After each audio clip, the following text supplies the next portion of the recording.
Hello दोस्तों, welcome to study coach 91 और आप सभी का एक बार फिर से स्वागत है। दोस्तों, वन शॉट वीडियो में आज का ये लेक्चर जो है वो हमारा है कंज्यूमर इलेक्ट्रॉनिक्स के ऊपर, जो कि इलेक्ट्रॉनिक्स 5th सेमेस्टर का एक सब्जेक्ट है दोस्तों।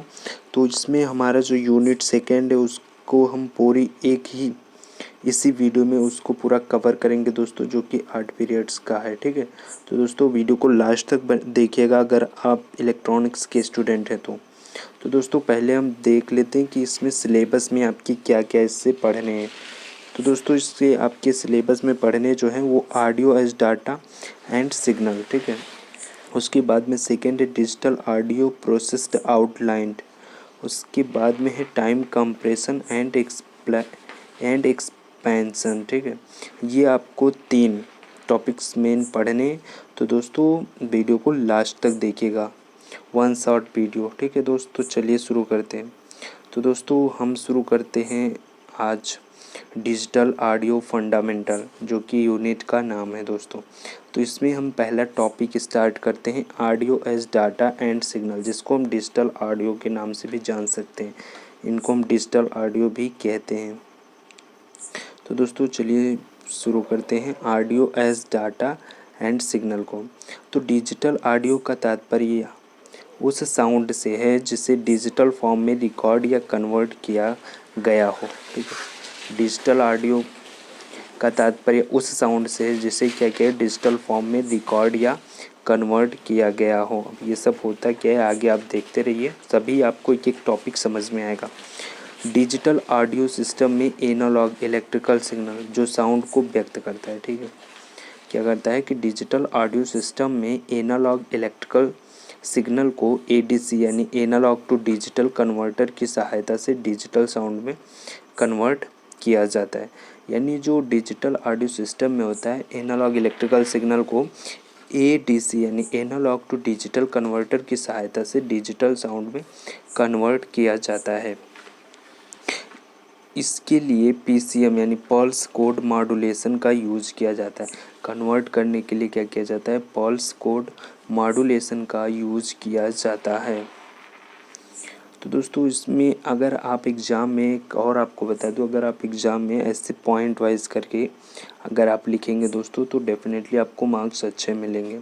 उसके बाद में डिजिटल ऑडियो सिग्नल को कंप्यूटर और ऑडियो प्लेबैक या machines and other digital tools की सहायता से रिकॉर्ड या एडिट या कॉपी या मॉडिफाई किया जा सकता है। यानी कि डिजिटल ऑडियो सिस्टम को जो है या सिग्नल को कंप्यूटर से की सहायता से रिकॉर्ड कर इनके एडिट करने या मॉडिफाई या कॉपी किया जा सकता है। जैसे मैं लेक्चर बना रहा हूँ तो मैं मोबाइल से ही रिकॉर्ड कर रहा हूँ दोस्तों, तो ये डिजिटल ऑडियो सिग्नल में ही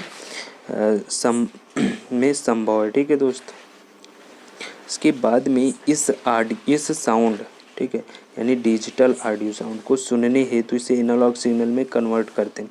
फिर जो हमारी डिजिटल साउंड है, अब जैसे मैं बोल रहा हूँ तो दोस्तों यहाँ से एनालॉग सिग्नल जनरेट होकर के डिजिटल सिग्नल में कन्वर्ट होकर के सेव हो जा रहा है। जब आप सुनेंगे तो डिजिटल से फिर क्या होगा, एनालॉग सिग्नल में कन्वर्ट होगी, फिर आपको सुनाई देगी दोस्तों। तो इसे सुनने के लिए क्या किया जाता है कि एनालॉग सिग्नल में कन्वर्ट करते हैं। जिसको कन्वर्ट कैसे किया जाता है एनालॉग सिग्नल में, डीएसी यानी डिजिटल टू एनालॉग कन्वर्टर का यूज़ करके कन्वर्ट किया जाता है। जैसे कि एनालॉग टू डिजिटल का यूज़ करके हम लोग क्या किए थे कि एनालॉग से डिजिटल में कन्वर्ट किए थे। फिर अब डिजिटल से एनालॉग में कन्वर्ट करने के लिए डिजिटल टू एनालॉग कन्वर्टर का यूज़ कर रहे हैं। ठीक है, फिर क्या किया जाता है, फिर ऑडियो पावर एम्पलीफायर तथा लाउड स्पीकर का यूज़ करके साउंड को रिप्रोड्यूस किया जा सकता है। फिर क्या करते हैं, जैसे अब मैं लेक्चर रिकॉर्ड कर रहा हूँ, ठीक है, आप इसको जब सुनेंगे तो या फिर आप ईयरफोन लगाए होंगे या फिर मोबाइल के लाउड स्पीकर से आप सुन रहे होंगे। ठीक है, कोई ना कोई कंपोनेंट से आप सुनते होंगे। ठीक है, other components of digital audio systems, इसके अदर कंपोनेंट्स कौन कौन से डिजिटल ऑडियो सिस्टम के, जैसे डिजिटल ऑडियो सिस्टम में क्या कंप्रेशन हो गया, स्टोरेज हो गया, प्रोसेसिंग हो गया, ट्रांसमिशन हो गया, स्टोरेज भी डिजिटल ऑडियो सिस्टम में वर्क करता है, स्टोरेज मेमोरी वगैरह, ठीक है। ट्रांसमिशन किया जा सकता है, इसको प्रोसेसिंग की जा सकती है, कंप्रेशन किया जा सकता है, ये सब हम आगे देखेंगे दोस्तों। उसके बाद में नेक्स्ट है हमारा एडवांटेज। इसकी एडवांटेज क्या है? तो एडवांटेज में मैनिपुलेशन यानी एडिट, मॉडिफाई, स्टोरेज, ट्रांसमिशन व रिट्राइवल आसान होता है। रिट्राइवल मतलब प्लेबैक, ठीक है। यानी कि इसमें एडवांटेज ये है कि डिजिटल सिग्नल को हम एडिट या मॉडिफाई कर सकते हैं बहुत आसानी से। स्टोरेज, इसे मेमोरी में स्टोर कर सकते हैं बहुत आसानी से। इसको ट्रांसमिशन कर यानी इसे ट्रांसमिट कर सकते हैं, इसको प्ले कर सकते हैं यानी प्लेबैक या रिट्राइवल आसानी से कर सकते हैं। इसके बाद में इनफाइनाइट कॉपी, इसकी जो है इनफाइनाइट कॉपी बनाई जा सकती है विदाउट डिग्रेडेशन ऑफ क्वालिटी, ठीक है, एंड लॉस ऑफ सिग्नल। बिना जो है क्वालिटी के गिरे हुए या फिर बिना सिग्नल के लॉस हुए हम इसके इनफाइनाइट कॉपी को बना सकते हैं, ठीक है, डुप्लीकेट कॉपी। इसके बाद में इसकी एप्लीकेशन देख लेते हैं। फॉर एग्ज़ाम्पल के लिए कि डिजिटल जो ऑडियो सिग्नल, जो डिजिटल ऑडियो है वो ऑनलाइन डिस्ट्रीब्यूटर सिस्टम की हेल्प से कंपनीज डिजिटल साउंड फाइल को इंटरनेट के माध्यम से कंज्यूमर को बेच सकते हैं, ठीक है, बेच या खरीद सकते हैं, ठीक है। अगर जैसे डिजिटल ऑडियो सिस्टम की सहायता से ही आप मेरी आवाज़ को सुन पा रहे हैं, जो मेरी आवाज़ रिकॉर्ड हो रही है वो डिजिटल ऑडियो सिस्टम की सहायता से ही रिकॉर्ड होकर के मेमोरी में सेव हो रहे हैं, ठीक है, आप ऐसा समझ सकते हैं। फिर जब आप सुन रहे हैं तो वो डिजिटल से एनालॉग में कन्वर्ट करके आपको सुनाई दे रहा है। नेक्स्ट है sound recorded in 1 and 0 form, ठीक है। जो साउंड रिकॉर्ड की जाती है 1 एंड 0 के फॉर्म में की जाती है, जो कि आप मशीन लैंग्वेज, ठीक है, समझ सकते हैं 1-0, जिसको हम बाइनरी डिजिट भी बोल सकते हैं, बाइनरी। उसके बाद में be for storing in digital form 1-0, ठीक है, इसको हम 1-0 के फॉर्म में स्टोर करते हैं, ठीक है। स्टोर करने डिजिटल कन्वर्जन ऑफ साउंड किया जाता है। स्टोर करने के बाद में क्या किया जाता है? डिजिटल कन्वर्जन ऑफ साउंड किया जाता है, यानी कि डिजिटलाइजेशन ऑफ साउंड किया जाता है। साउंड को डिजिटल फॉर्म में कन्वर्ट किया जाता है, डिजिटलाइजेशन किया जाता है।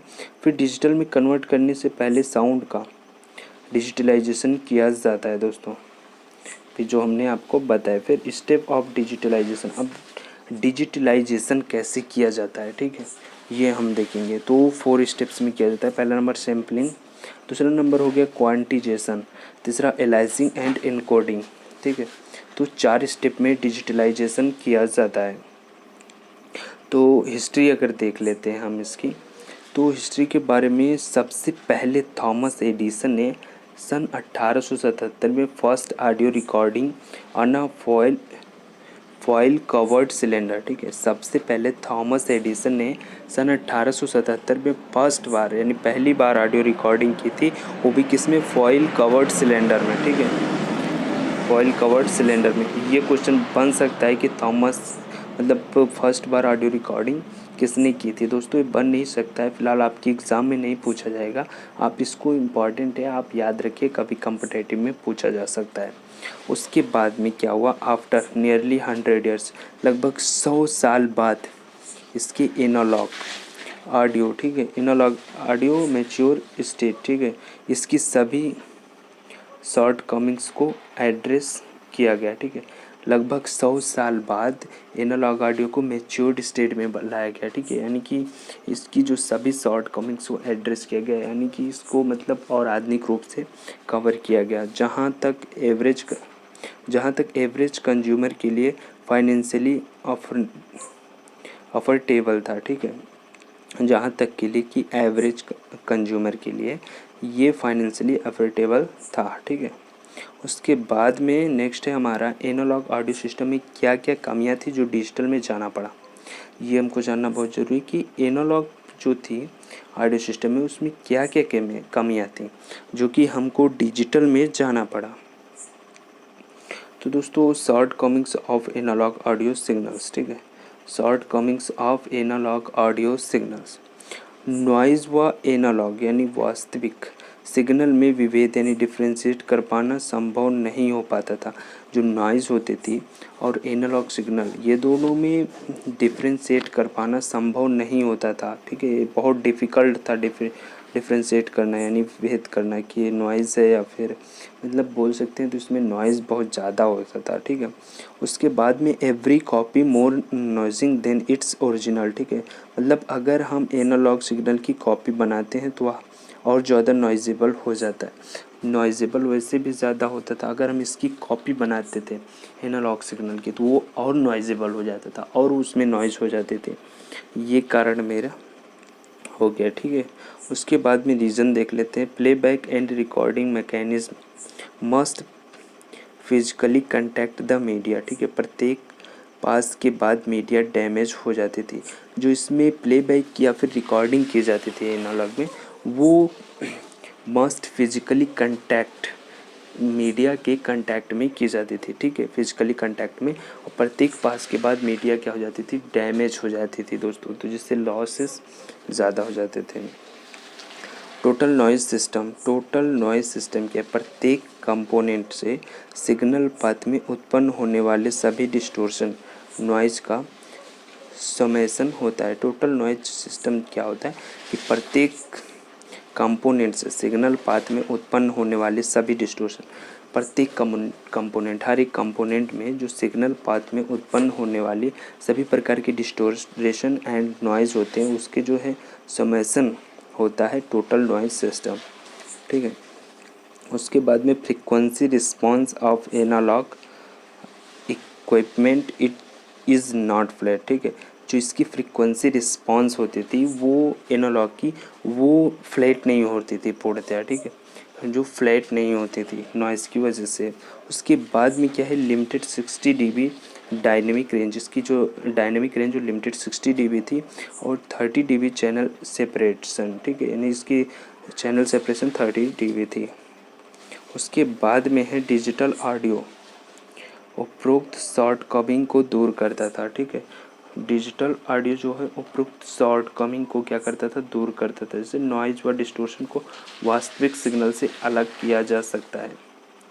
अब ये क्या करता है कि डिजिटल ऑडियो क्या किसको किसको दूर कर सकता है, जैसे नॉइज़ व सिग्नल को वास्तविक सिग्नल से अलग किया जा सकता है। जो हमारी वास्तविक सिग्नल है यानी जो रियल डिजिटल सिग्नल है, उससे नॉइज़ या डिस्टोर्शन को अलग किया जा सकता है। कैसे किया जा सकता है? नंबर एक, सैम्पलिंग। पहले हम क्या करेंगे, सैम्पलिंग करेंगे। ठीक है, तो सैम्पलिंग में क्या होता है, ये देखिए, ये मेरी कोई, जब मैं मान लिया आवाज़ बोल रहा हूँ तो इस तरीके से कुछ ग्राफ बने जिसको वास्तविक सिग्नल है। ठीक है, ये हमारी वास्तविक सिग्नल है। ठीक है दोस्त, ये जो मेरा वास्तविक सिग्नल है, इसके बाद में एक पल्स ट्रेन होती है। पल्स ट्रेन जो कि 0101 ऐसे फॉर्म में पल्स ट्रेन आप पढ़े होंगे, आपको शायद जानकारी होगी अच्छे तरीके से कि पल्स ट्रेन क्या होती है। जब जब ठीक है यह पल्स आएगी तब तक वास्तविक सिग्नल का सैंपल लिया जाएगा। इसके बाद में ये दोनों पल्स ट्रेन और जो वास्तविक सिग्नल है, इन दोनों को मिक्स करके एक सैंपल किया गया है। ठीक है, सैंपल्ड सिग्नल बनाया गया। ठीक है, जिससे अब हम इसको ट्रांसमिट करते हैं तो हमारी लॉसेस वगैरह होती हैं, सो दिक्कत नहीं होती, वो अलग हो जाती हैं। ठीक है, उसके बाद में हमारा आता है ऑडियो सिग्नल को एक पल्स ट्रेन के द्वारा सैंपल किया जाता है। ऑडियो सिग्नल को एक पल्स ट्रेन के द्वारा सैंपल किया जाता है, जिससे पल्स ट्रेन का आयाम ऑडियो सिग्नल के समानुपाती हो जाता है। जिससे क्या होता है कि पल्स ट्रेन का जो आयाम है वो ऑडियो सिग्नल के समानुपाती हो जाता है। यह प्रक्रिया सैंपलिंग कहलाती है। सैंपलिंग क्या कहलाती है कि ऑडियो सिग्नल को एक पल्स ट्रेन के द्वारा सैंपल किया जाता है। जैसा कि ऊपर आपने दिखाया, आपको ऑडियो सिग्नल का जो वास्तविक है वो ये है। ठीक है, और यहाँ पर आप देख सकते हैं पल्स है, ये आपका पल्स ट्रेन है, इन दोनों को जो है सैंपल किया गया है। ठीक है, यानी सैंपल्ड किया गया। उसके बाद में जिससे पल्स ट्रेन का आयाम ऑडियो सिग्नल के समानुपाती हो जाती है, यह प्रक्रिया सैंपलिंग कहलाती है दोस्तों। उसके बाद में अब हम देखते हैं सेकेंड जो है हमारा क्वांटाइजिंग। ठीक है,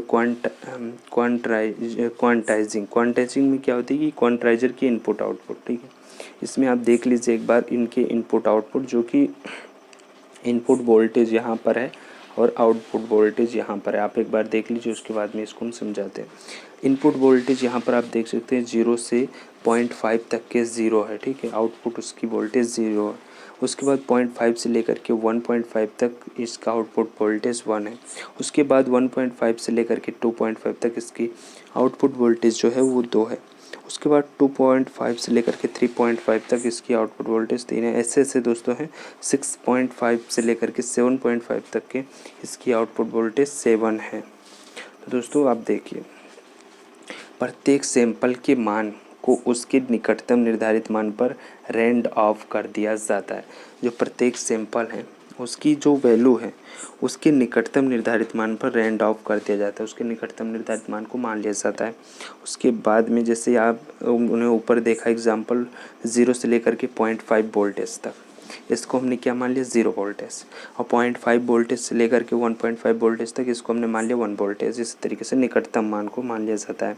उसके बाद में अनंत संभव मानों वाले सिग्नल को पूर्व निर्धारित यानी लिमिटेड मानों में से किसी एक मान पर बदलना क्वांटलाइजेशन कहलाती है, ठीक है। अब क्वांटलाइजेशन क्या कहलाती है कि अनंत संभव मानों वाले सिग्नल को पूर्व निर्धारित लिमिटेड मानों में से किसी एक मान पर बदलना क्वांटलाइजेशन कहलाती है, ठीक है। अब यहाँ पर आप देख सकते हैं क्वांटाइजर के इनपुट आउटपुट अभिलक्षण यानी कैरेक्टरिस्टिक्स, जो आपने ऊपर देखा टेबल, ठीक है, सेम उसी को आपने एक ग्राफ में दर्शा दिया है, ठीक है। यहाँ पर आप इनपुट वोल्टेज देख सकते हैं और यहाँ पर आउटपुट वोल्टेज आपका है, ठीक है। तो यहाँ पर आप देखिए इनपुट वोल्टेज में 0.5 जब आप ले गए तो यहाँ पर 1, ठीक है। ये देखिए वो 1.5 से 1.5 तक जब आप गए तो यहाँ पर आपका 1 तक चढ़ के गया। फिर यहाँ से जब आप 1.5 से लेकर के वो 2.5 तक लगभग गए हैं तो आपका यहाँ पर 2 पर आ गया है। फिर ऐसे से जस्ट आप बढ़ाते चले गए हैं, ठीक है। तो दोस्तों आप इसको आराम से समझ लीजिए, अगर ना समझ में है तो आप बुक से भी देख सकते हैं, ठीक है। अगर आपके पास बुक हो तो, अगर ना समझ में आए फिर भी तो आप कमेंट करके हमें बता दीजिए, हम इसके बारे में फिर से वीडियो आपको समझा दें अच्छे से, ठीक है। उसके बाद में स्टेप साइज क्या है, दो निकटतम लेवल के मध्य का अंतर क्वांटम या स्टेप साइज कहलाता है। जो इसके दो निकटतम लेवल के मध्य का अंतर होता है उसको क्वांटम या स्टेप साइज कहते हैं। अब उसकी क्वांटिलाइजिंग नॉइज़ क्या होती है। क्वांटिलाइजिंग नॉइज़ जो होती है वो difference between sample value and quantilized value, यानी वो सैंपल वैल्यू और क्वांटिलाइज्ड वैल्यू के बीच में डिफरेंस जो होती है उसे हम क्वांटिलाइजेशन एरर बोलते हैं या नॉइज़ बोलते हैं, ठीक है। Difference between sample value and quantilized value, जो क्वांटिलाइज्ड वैल्यू है और सैंपल वैल्यू, इन दोनों के बीच में जो डिफरेंस है उसको हम क्या बोलते हैं, क्वांटिलाइजेशन एरर या क्वांटिलाइजेशन नॉइज़, ठीक है। अब आती है हमारी इनकोडिंग क्या होती है। तो क्वांटिलाइजेशन के पश्चात सिग्नल में कुछ निर्धारित स्तर होते हैं तथा प्रत्येक निर्धारित स्तर का एक बाइनरी कोड होता है जिसको हम इनकोडिंग कहते हैं, ठीक है। क्वांटिलाइजेशन के पश्चात क्या होता है कि सिग्नल में कुछ निर्धारित एक स्तर होते हैं, ठीक है, और प्रत्येक स्तर यानी प्रत्येक निर्धारित स्तर का एक बाइनरी कोड होता है। जो भी स्तर होते हैं उसकी एक बाइनरी कोड होती है, निर्धारित है, ठीक है। उसको हम क्या बोलते हैं, इनकोडिंग बोलते हैं। उस कोड को जब हम प्रदर्शित करते हैं तो उससे हम इनकोडिंग बोलते हैं। इस बाइनरी सिग्नल को उचित विद्युतीय प्रारूप दिया जाता है। इस बाइनरी सिग्नल को क्या किया जाता है, उचित विद्युत ये प्रारूप दिया जाता है फॉर इजी ट्रांसमिशन के लिए इसको जो है उचित विद्युतीय प्रारूप इलेक्ट्रिकल प्रारूप में दिया जाता है। उसके बाद में दोस्तों हमारा लास्ट टॉपिक है टाइम कंप्रेशन एंड एक्सपेंशन, ठीक है। Time compression and expansions. तो टाइम कंप्रेशंस क्या होता है, अगर आप वीडियो एडिटिंग वगैरह करना जानते हैं तो आप अच्छी तरीके से जान सकते हैं या समझ सकते हैं ये क्या चीज़ है नाम से ही। फिलहाल चलिए देखते हैं। टाइम कंप्रेशन तथा एक्सपेंशन वह प्रोसेस होता है जिसमें दी गई साउंड फाइल को इलेक्ट्रॉनिक डिवाइस द्वारा स्पीड अप या स्लो डाउन किया जा सकता है, ठीक है।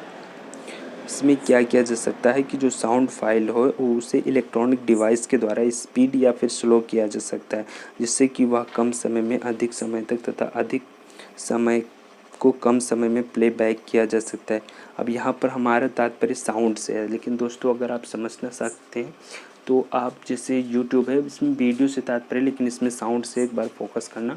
जो यूट्यूब है हमारी उसमें स्पीड बढ़ाने के लिए जो दिया रहता है 2x स्पीड या फिर 1.5x स्पीड, इन सब स्पीड को जो स्पीड अप या स्पीड डाउन जो किया जा सकता है उसी को हम कहते हैं कंप्रेशन एंड एक्सपेंशन। ठीक है, कंप्रेशन एंड एक्सपेंशन। ठीक है, तो दोस्तों आशा करता हूँ आपको ये वीडियो पसंद आया होगा। दोस्तों वन शॉट वीडियो में तो वीडियो अगर पसंद आया हो तो प्लीज़ लाइक कर देना और अपने दोस्तों के साथ भी शेयर कर देना ताकि वो भी पढ़ सके दोस्तों, क्योंकि टाइम बहुत कम है एग्ज़ाम के लिए।